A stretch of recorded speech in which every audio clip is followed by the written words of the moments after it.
వాళ్ళైతే cake cut చేస్తారు.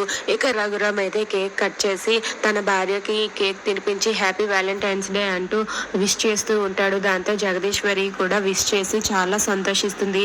ఇక ఇదంతా కూడా శ్యామల అయితే అలా ఫోన్ లో వీడియో తీస్తూ ఉంటుంది. ఒరే విరాట్, ఇప్పుడు మీ జంట అని చెప్పి అక్కడ ఉన్న శ్యామల అంటుంది. దాంతో చంద్ర విరాట్ అయితే ఒక్కసారిగా ముందుకు వచ్చి ఆ కేక్ కట్ చేయడానికి సిద్ధంగా ఉంటారు. ఇక వాళ్ళిద్దరూ కూడా కేక్ కట్ చేస్తూ ఉంటారు. ఇక విరాట్ చంద్ర వాళ్ళిద్దరూ కేక్ కట్ చేస్తూ ఉంటే అది చూసి అక్కడ ఉన్న వాళ్ళందరూ కూడా చాలా సంతోషిస్తారు.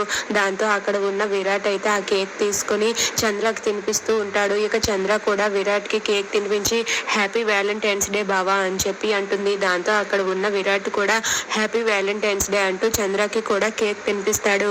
అలా వాళ్ళిద్దరు జంటలు అయిపోయిన తర్వాత అక్కడ ఉన్న క్రాంతిని చూసి శ్యామల ఇలా అంటూ ఉంటుంది.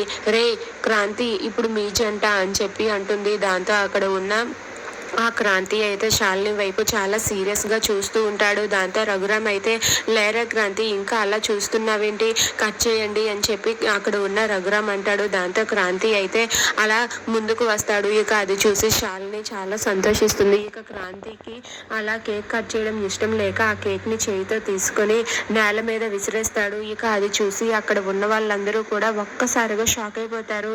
ఏంటిది అని చెప్పి అక్కడ ఉన్న క్రాంతిని చూసి ఒక్కసారిగా షాక్ అలా ఉండిపోతారు. దాంతో అక్కడ ఉన్న క్రాంతి అయితే అసలు ఈ సెలబ్రేషన్స్ ఏంటి నాకు అర్థం కావట్లేదు, అసలు శాలిని అంటే నాకు ఇష్టం లేదు, శాలిని మీద ఒకసారి మనసు విరిగిన తర్వాత మళ్ళీ శాలిని నేను ఎలా ప్రేమించగలను, అస్సలు ప్రేమించలేను అని చెప్పి అక్కడ ఉన్న క్రాంతి అయితే అందరి ముందు గట్టిగా అంటాడు. ఆ మాట వినగానే శాలిని ఒక్కసారిగా షాక్ అయ్యి అలా ఉండిపోతుంది.